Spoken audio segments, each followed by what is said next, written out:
Good evening. Welcome to Expat Insights. I'm your host, Raju Mandhyan. Here at Expat Insights, we take external views of internal successes of foreigners and immigrants who have made Philippines their home. Tonight, we are extremely fortunate because I have two guests who are not from any specific country. They come from a variety of countries. One was born in America, raised in Japan. The other one was born in Chile and raised in Spain. They both live in the Philippines and they run a BPO outfit called Volenday. My guest tonight, Patrick Linton, the general manager. Yes, in marketing and sales. Yeah, marketing and sales. And the founder, Julio Endara, Spanish, Chilean, the founding CEO. And founder. I'm acting as CEO at the moment, and I have also another business partner with me. But yes. There they are. Yes. So welcome them. And our topic tonight, besides talking about their culture, their background, and the business of BPO, we will talk about work-life balance in the BPO industry. So welcome to Expat Insights. Thank you. Thanks for having us. Right. So let's start with you. Tell us a bit more about yourself than what I just mentioned. Okay. Shall I start?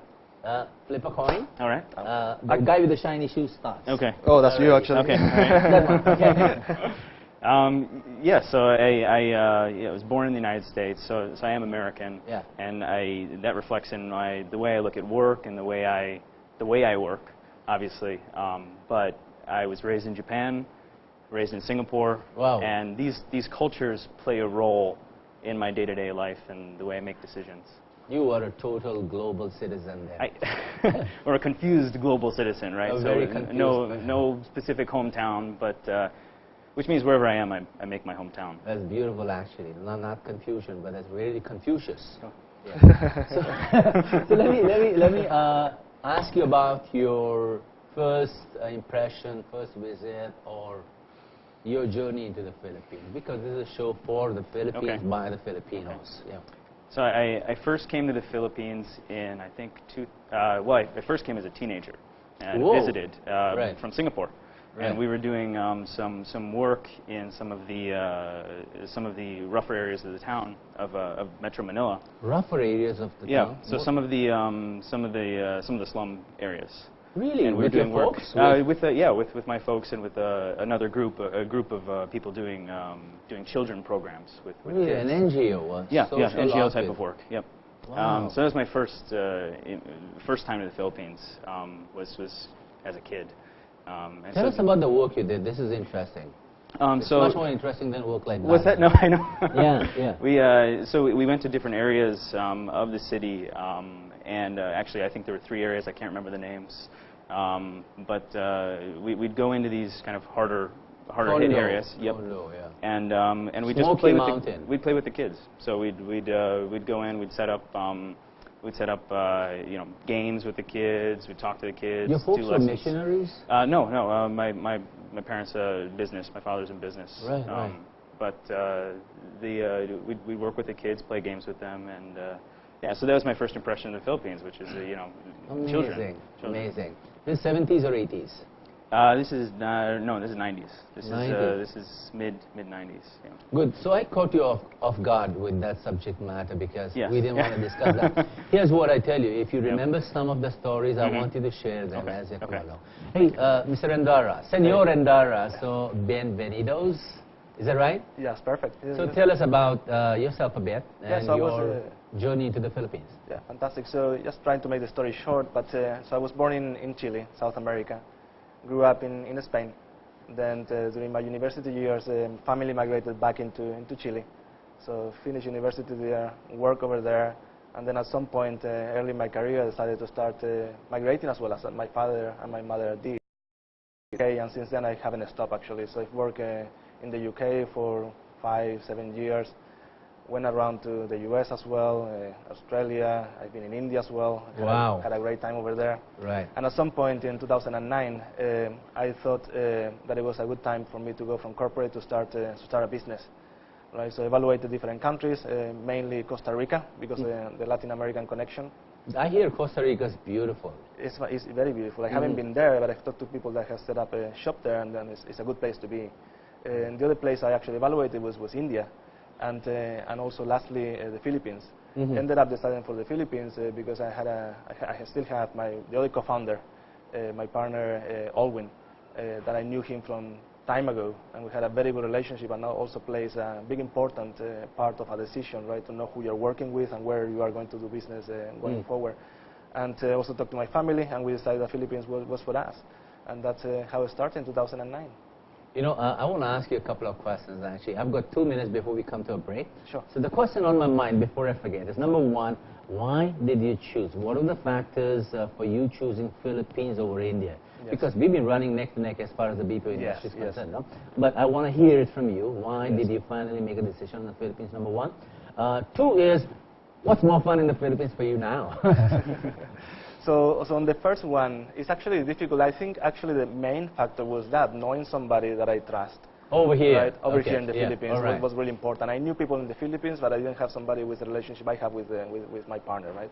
So that was really, really important. There are other factors as well, right? The Philippines is more Western on a typical day-to-day life, right? And it was important for me, particularly coming with my family, right? So my wife and my daughter at the time had 2 years only, and that played a big part on the decision as well, right? I wanted to make sure that that they were going to feel comfortable. Not that they would in India. I mean, they have traveled a lot and they like everywhere, right? But for a more longer-term perspective, I thought it was going to be more near to their culture and my culture. Correct. Yeah. Folks watching, Julio's wife, Mr. Endara's wife, is Venezuelan, and she'll be coming on the show in a few minutes. She's driving down from Alabang, and that's why he's talking about his wife being a different culture. So that was a choice. The choice was, number one, you had somebody you trusted.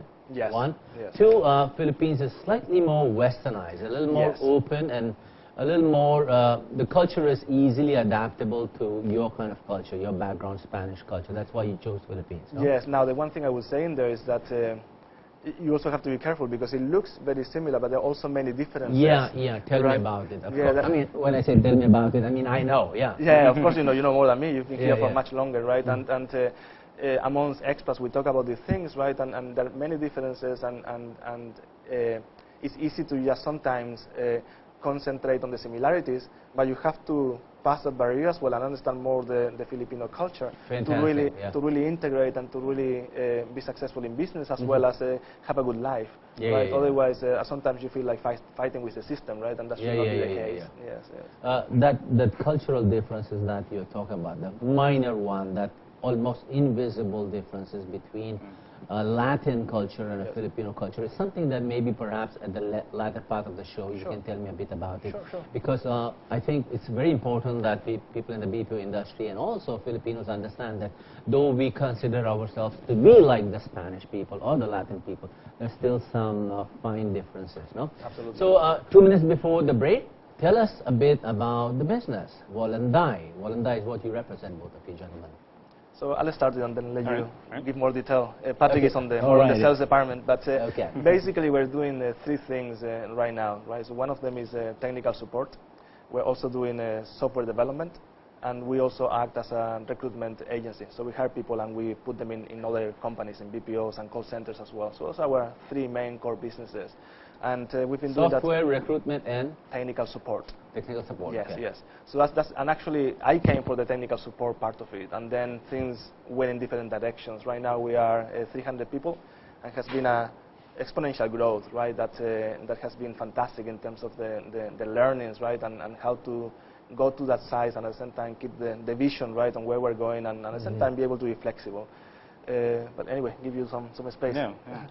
Yeah, I mean, the way I summarize it usually is I just say we're a technology and workforce solutions provider. So, nice, you know, we focus on, when it comes to technology, we focus on software development, whether it's creating tools that can help people do business better, or if it's just giving you the people that you need to actually create the tools that you already want to create. Really good, it's a good niche, actually, a really good niche. I think it's a little bit out of the non-voice space, which is a growing space here.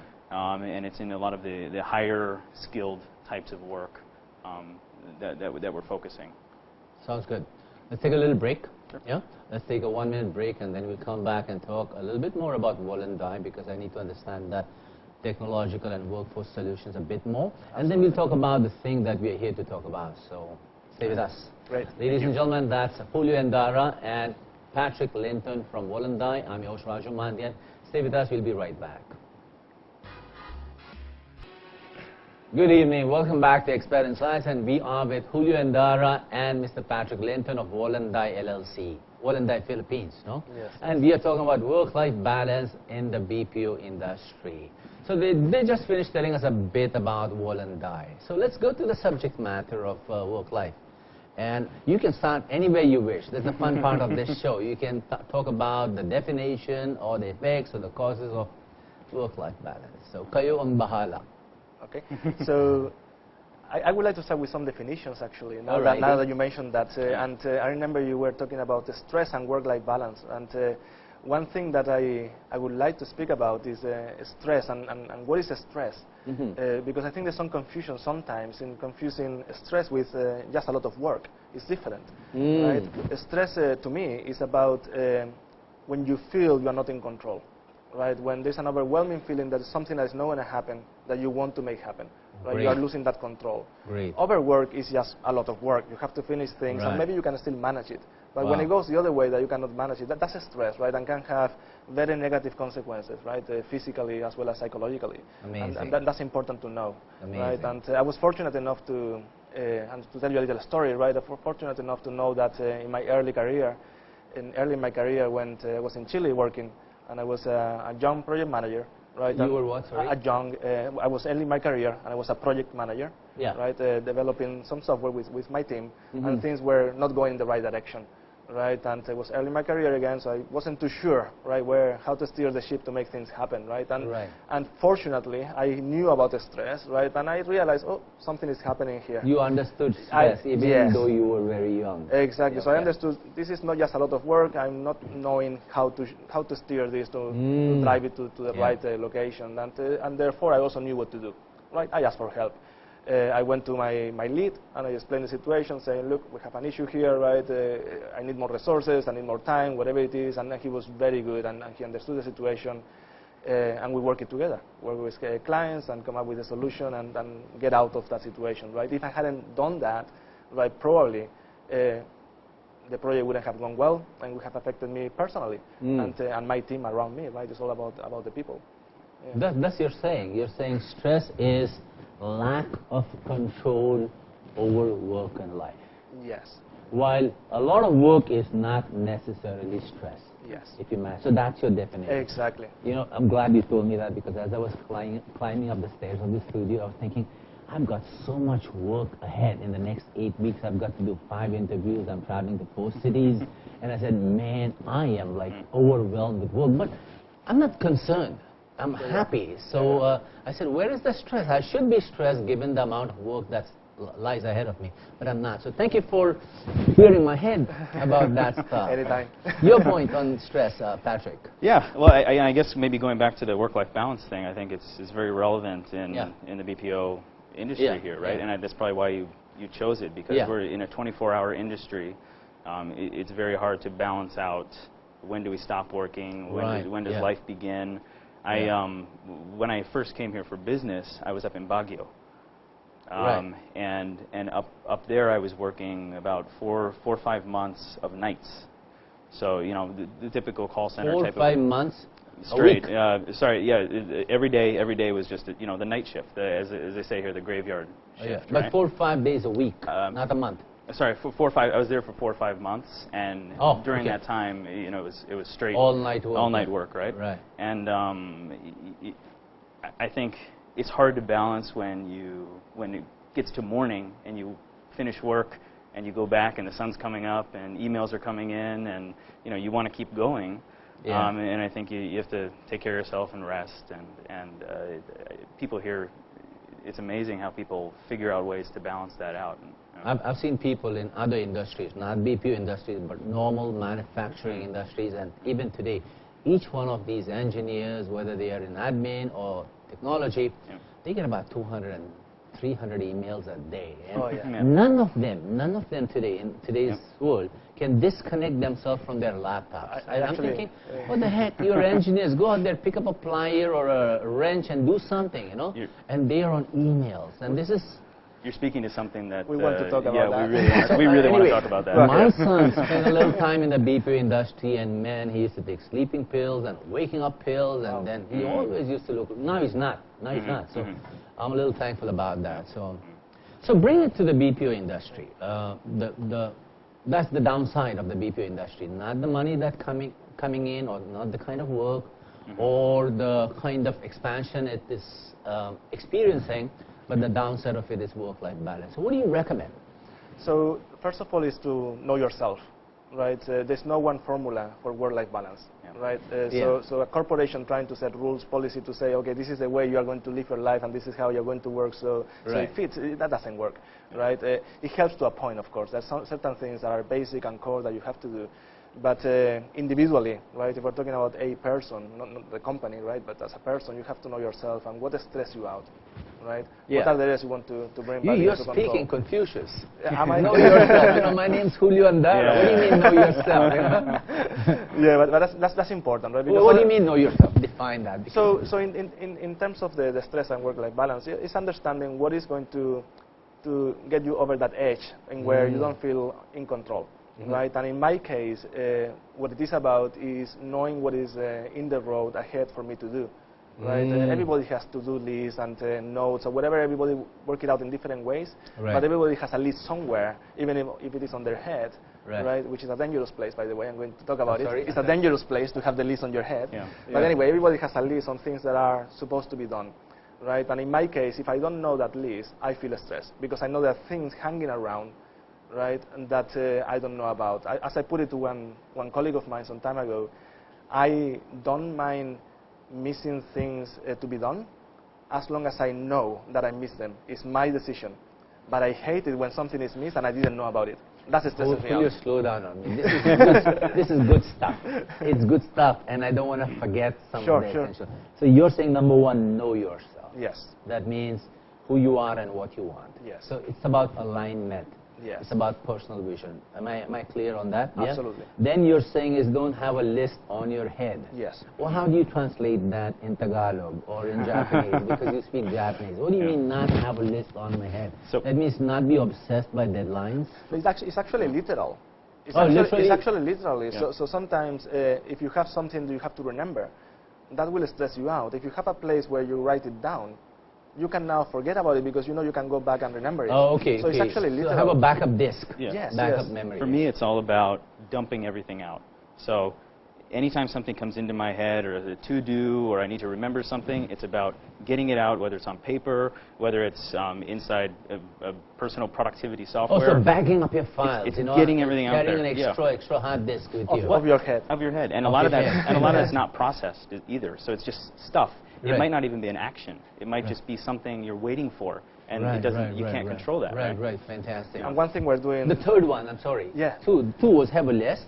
Yes, have a list outside of your head. Yes. What is the third one you mentioned? The third one is actually the mechanism of doing that.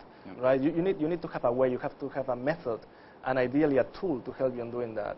So one thing we are doing right now in Volenday, because everybody has the same problem, right? And it's interesting you touch upon email. One thing that everybody needs is a tool to put that list down. An application, a big desktop application. Yeah? Exactly, right. Yeah. Ideally on the web.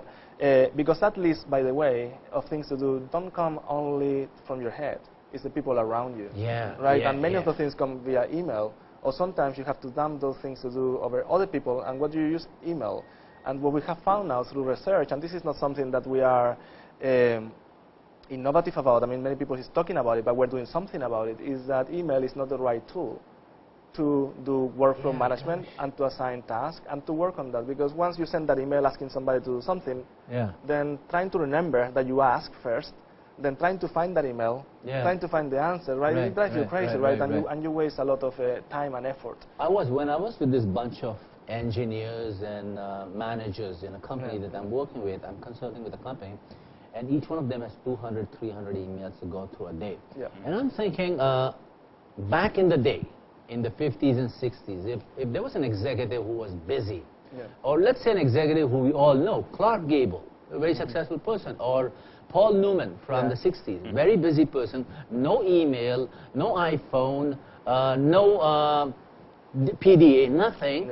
they still were successful, right? That means they still had a lot of things to do. How did they manage? And if we are putting in so much time on our PDAs, how useful is that? How do we still succeed as they did and not be slave to this technology? So is that something that you are looking at? Absolutely. So we are right now in pilot mode. We have a tool that we have built in-house to help on that. So our goal is at some point for internal communication, we don't want to use email anymore, right? Because it's just a waste of time, frankly, right? So when you want to talk to external parties, of course, you have to go through traditional mechanism. It's funny to say that email is traditional now, but it is, right?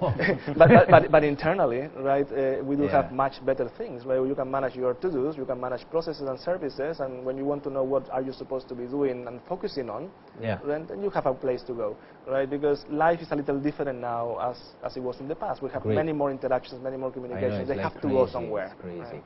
Great.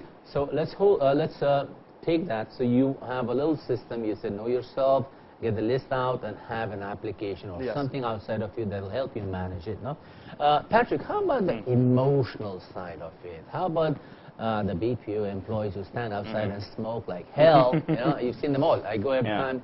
Whether it's a day call center or nighttime, and they're all smoking out there, drinking coffee and beer. There's a lot of emotion and other stuff that is involved. What is your take on that? Well, and here, I guess, you know, if I understand emotion as working within the culture here, perhaps, if I take it that direction. All right. You know, work-life balance, the words, I assume came out of some Western country. I would Wikipedia. Not sure, yeah. But really, the underlying assumption of work-life balance is that there is work, and work is different than life, and you need to have life separate from that. And life is maybe more enjoyable or something that you need to focus on having. Right. Whereas here, the line between work and life and personal and business is not as defined. It's totally gray. Right? It's a gray area. Yeah. And so in our company, in Volenday, we try to work within understanding that. Understanding that it's very important who people work with, just as much as the work that they're doing. Amazing. And you know, we try to, as we were saying before, we try to institutionalize that and try to work within that culture. So a lot of times work-life balance means that some of the life parts are happening at work. Right. So you're not creating any distinction between work and life. Yeah. That's what you're saying. Let me just, we have a couple of minutes before we take another break. No? I want to highlight Google's culture and the culture of Infosys from India. I hear that both of these companies, these large corporations, are doing well in terms of work-life balance. So what is your take, quickly, in 1 minute each, on this? These two examples, unless they're competition to you. No, I was in Google's Asia-Pacific headquarters last 2 weeks ago in Singapore, meeting with them and talking about some of the great work that they're doing in AdWords with small businesses across the region. Right. And you see the culture the second you walk in, right? So it's that Silicon Valley, everybody's wearing polo shirts, there's free drinks, there's free food. Yeah. Well, free, I mean, for employees, right?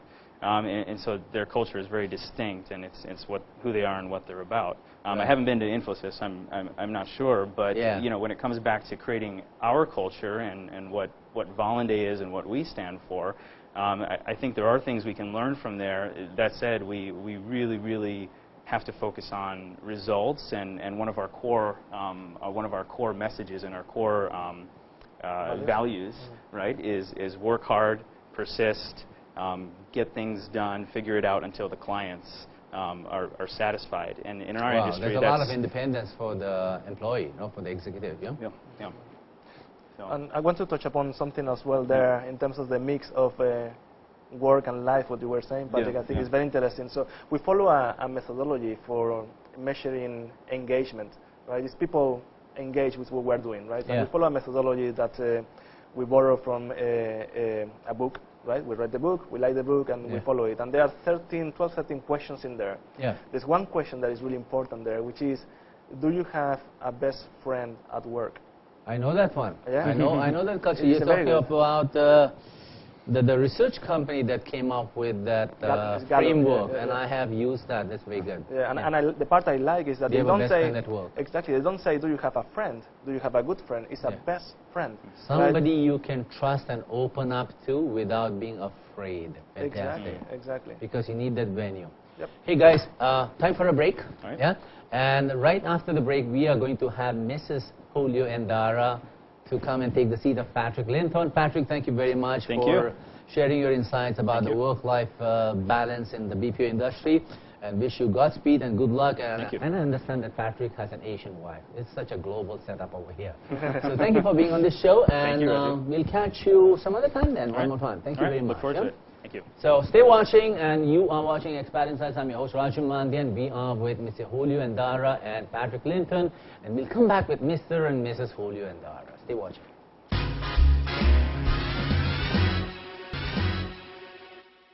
Good evening. Welcome back to Expat Insights, and we are talking about work-life balance in the BPO industry or in the Philippines with Mr.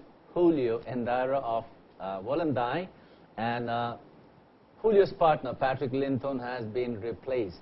Julio's partner at work, Mr. Patrick Linton, has been replaced by his partner in life, Miss Lorena Endara from Venezuela. And we're still talking about work-life balance. So we'll talk about life balance rather than work over here.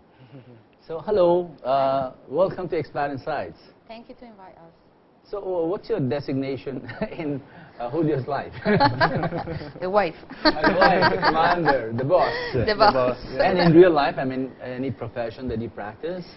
Well, I'm orthopedic technician. I used to work for the NHS, the National Health Service in UK. That's where we met in London. So that's my background, yeah. So tell us about Philippines a bit. Why do you love the Philippines? I'm putting words in your mouth. Why do you love the Philippines? Well, here is first thing, the weather. I love the weather. You do? It's quite similar to my country, so that's part of the reason. Hot, yeah. Very hot. And second thing is I like to help the projects that they have here, like charity work, and be engaged with my family, like to work with my daughter in her projects and things like that. So it's good living, you know, you do something valuable outside in the community and peaceful at home. That's right, yeah. So it's something that you feel quite well as a human to helping other ones. So it's a lot of charity work here. How different is your day in the Philippines compared to a day in Venezuela? Well, take a day from your life in Venezuela and take a day from your life in Philippines. Well, I left Venezuela 10 years ago, so when I was in university. So I should compare with London, that I was all day in the hospital, so working all day. Right. But here is just more familiar, quite entertaining to do things with the kids and to adjust in another projects and do things for you, for study or any kind of things, personal things. Are there a lot of Venezuelans in the Philippines? You're the first Venezuelan I've ever met, by the way. There are quite a few. I don't know the number right now, but it's more than 30. Yeah. Oh. Yeah. There are Colombians, I assume. Yeah. I think it's a bigger community of Colombians are bigger? Yeah. And Mexican too. Mexicans so too, yeah. In general, Latin American ladies club, we run in a club here. Is people from everywhere. Diverse cultures, yeah. Yes. So how balanced is Senor Endara's life? So when he comes home, does he walk home straight? Does he practice what he was preaching about a while ago? Well, he really does, in the term of stress. So he can control that things that I don't going to get stressed easy. I'm the opposite, so I'm more Latina. So you, okay. Yes, yeah. if I don't like something, I have to do it. If I want to smile, if I want to laugh, if I want to cry, things like that. But he's more under control. He's like a computer machine. Is he? But he said his definition of stress was that when I'm out of control, that's the time I'm stressed. So you're right about that, no? So that applies to him. How about the other things he mentioned? That keeping a list out of his head was one, and having some kind of technological backup. The list for him worked perfectly. He has a list for everything. When we travel, you made your list? No, I haven't made my list. Well, you have to He makes have you your make a list too. for everything. So he's quite organized with that. How do you relate to that? How do you react? You say, come on, I can manage this. I don't need to have a list outside. Well, normally I'm a Latina. I know how to think. Normally, women say we like to keep all the things in your mind. Right. And when you are in the car, oh, I forgot something. We have to go back. So it's that never happened to him because he has his own list and he's quite prepared. But it's also the stereotype, what I think is actually true, that we men find it difficult to have many things in our head and to do more than one thing at a time. However, Right. women are much Multitasking. better than us on that, so maybe they don't need the list, right? In my case, because I cannot do it, right, it's something I have to work with, then I have to build the list and know where I'm going, right? But I don't know if that's stereotyping. I think that's there's a little bit of truth in it. Women can do a lot of stuff. That's why if you know the Indian goddesses with 10 hands, they are a representation of women, and they used to launder, look after kids, cook, clean, wash, drive, go to the grocery, Everything. come back and be an orthopedic surgeon at the same time. Right? Isn't that amazing? So tell us a bit about his business now. Bring back to Volenday the discussion. And you were saying that you help people find their engagement, increase their engagement using a certain framework. No? Yes. So it's a long journey that we're just starting. We're very new in the company, so we're still defining the culture and trying to drive to it. So we're starting with how do we want to measure, right? If you don't know what are you measuring, then how do you know if you're doing wrong or right, right? So we do follow methodology. We have certain questions that we put out there to our staff to understand how are they feeling, how are they doing.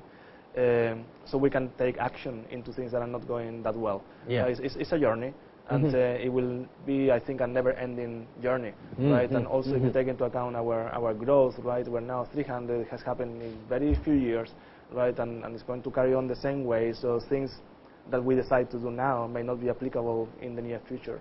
Right? Cite an example of an intervention. Something needed some kind of adjustment and fine-tuning in terms of engagement within Volenday, no? And how did you analyze that? How did you pinpoint the solution and apply it? Can you cite an example? Yeah, absolutely. There's so many, but to pick on one, right? Simple one, so that a simple one that I think everybody, expats in particular, would recognize is communication, right? Difference of communication styles between the Filipino culture and clients on the West, particularly in the US, right? So how we realize about that? Well, the customers tell us things, right? They tell us, look, I mean, I thought they told me yes, but it wasn't. I called up your guy, I called up, right? I thought they say yes, but now things are not happening, right? That's typical, right? So the non-confrontational way of the Filipino culture of explaining, look, it seems like a no, where in the West side they expect more of a blunt answer, right? And again, we've talked about this before in terms of this no wrong or bad, it's just different, right? So we understand that, and then what do we do about it, right? So we try to explain, right, to our people, but also explain to the client. Look, there's some things that you have to look for different clues, right? But the real solution is to put very good management, right? So at the beginning when we were growing, right, we were kind of understanding the workspace, and little by little we have been putting very good managers that understand the culture. Right now, for example, our director of operations has been here, is a New Zealander from New Zealand. And he's been here for 17 plus years, married with a Filipina, with Filipino teenagers, right? So he's in both worlds. Well, his work life is totally balanced. Absolutely, when right? He's at home, he's at work. When he's at work, he's at home. Exactly. So he understands both cultures very well. He's in a position that he will look at both very objectively and translate and map, help clients, help our people, so at the end we're all successful in business. You mentioned that you also talk to the client. You don't make any adjustments in your client. You just explain the situation. Like when you said that if there is a little drop in the quality of communication between your executives and your clients, so you don't do any work on the client, you just explain the situation. Am I right? This is what you said? Yes. So right now in the space we are, we can coach. We don't have as much leverage, right? At some point we want to get into that niche, right? We want to get a little more into their business and talk with the clients and be a little more, we have more power basically, right? To be more persuasive and explain the changes that they should also do. But for now we're taking a stand of, okay, we're the service provider, we'll coach, and together we'll get there, right? But at some point we want to get a little more involved. Do you, just one question here, huh? Absolutely. If you don't mind, Lorena. No? No problem. So if you have that kind of a challenge, no? Do you do structural changes, process changes, or do you change behaviors? What do you work upon out of the three? Both, actually. All three, yeah? Yeah, so we work on every angle. I don't think there's one. It's complex, right? We're talking about people at the end of the day. Yeah, yeah. Right, and no matter how many Right. systems you put on top, right, at the end of the day is do the person want to do it? And if they want to do it, right, then Right. do they have the process around, do they have the technology around, so we can make this happen Yeah, together. right. So it's not just about one aspect of creating the change, but all 2 or 3 levels have to be moved. I wish it was that easy. Right? Fantastic.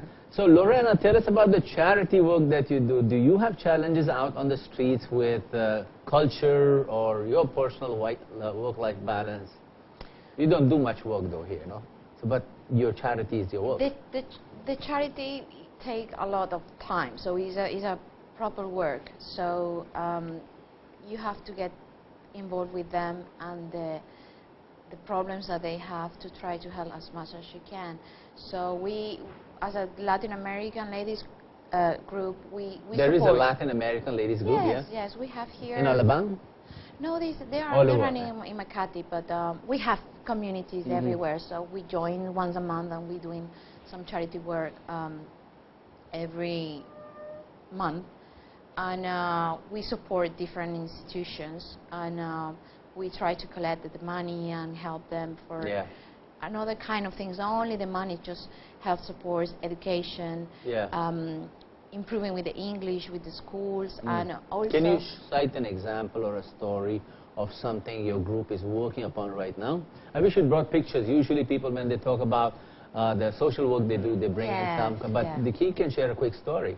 Yeah, well, we support a house called the Holy Family. It's running for a Colombian nurse and a nice community of girls.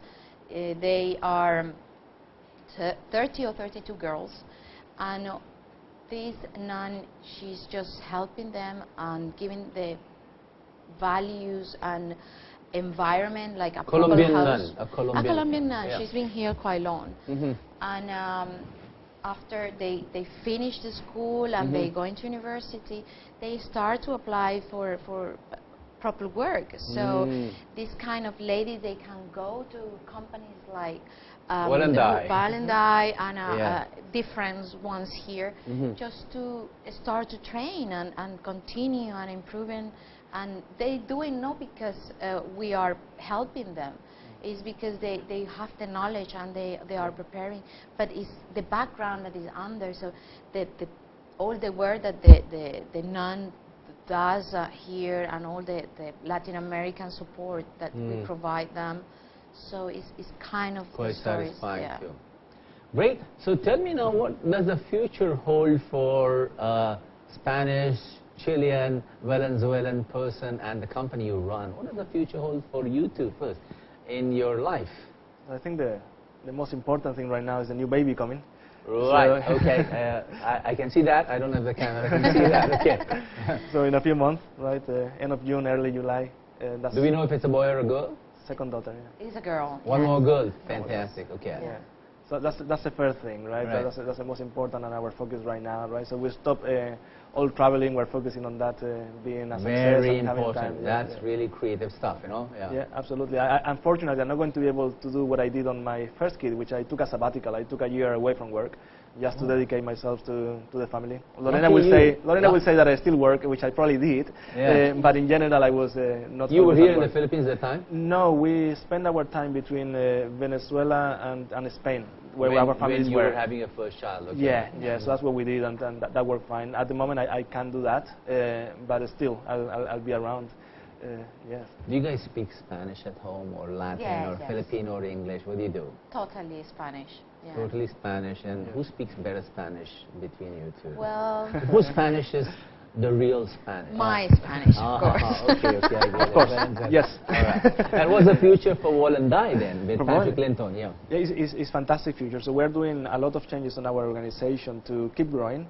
Right, but keep growing in a sustainable way and diversifying our business. That's really important for us. So right now we are almost 300 people, and we have very clear plans of growth, and probably we're going to diversify a little our niches of work. I mentioned before what we were doing, but we're going to add different technological things. and workforce solutions. And funny enough, one of the things that we are looking very seriously is what we were talking before, that tool about helping on. What's the name of that little program that you're designing? Right now, we have a code name internally. You haven't given it a name yet? We have given an internal name, which is Black Box.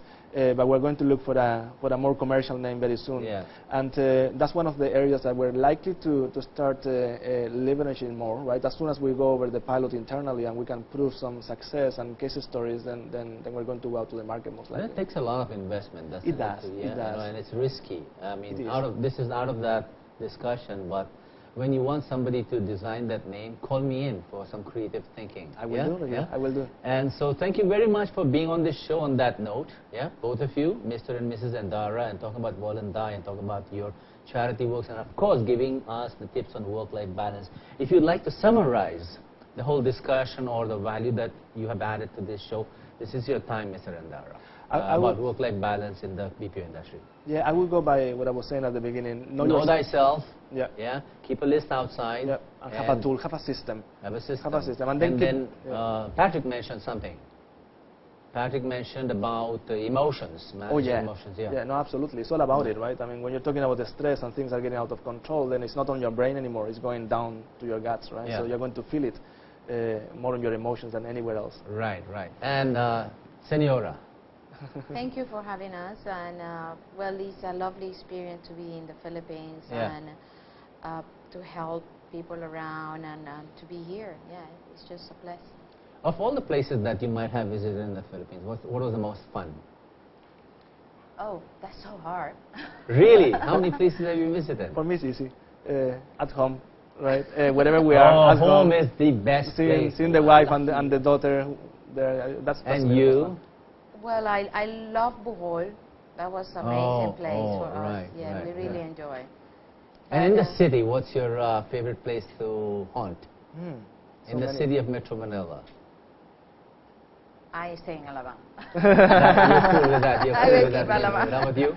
Probably true, right? We went there trying to escape pollution, and because our daughter was not great with the smoke here, and we are so happy that we did the change. I still travel to Makati almost every day, but at least they are over there. It's more calm, more peaceful. Cool in Alabang, yeah, exactly. And you have everything there as well. Yes. Okay, gracias and muchas gracias for being on this show. And if you want to say hello to your colleagues at the Volenday and say bye to Patrick now because he's watching, this is your time to give the last famous words on Expat Insights on that camera. So fantastic. You want to talk to your people? Yeah, sure. You have told me to prepare. Huh? To your folks. And, I see. Yeah, okay. So, well, it's great to be here. I wouldn't be here if it wasn't for all the team behind us. I mentioned that we're almost 300 people already, and without the good work that everybody's doing, I wouldn't be able to spend time here, right? At the end of the day, my job is to promote the company, right? And if things were not running well in the company, I wouldn't have this time.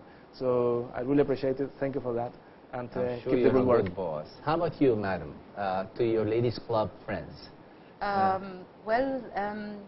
Say hello. Hola.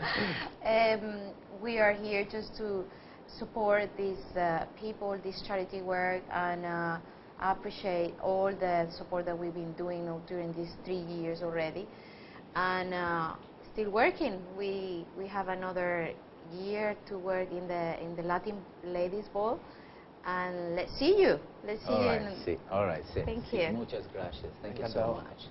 All right. Thank you for watching Expat Insights. Those were our insights on work-life balance. Next week on Expat Insights, we'll have the ambassador of Sri Lanka, Mr. Kuri, and we'll have a gentleman called Tim Bennett who will talk about a program he's running in December 2012. Good night and mabuhay. Have a great week.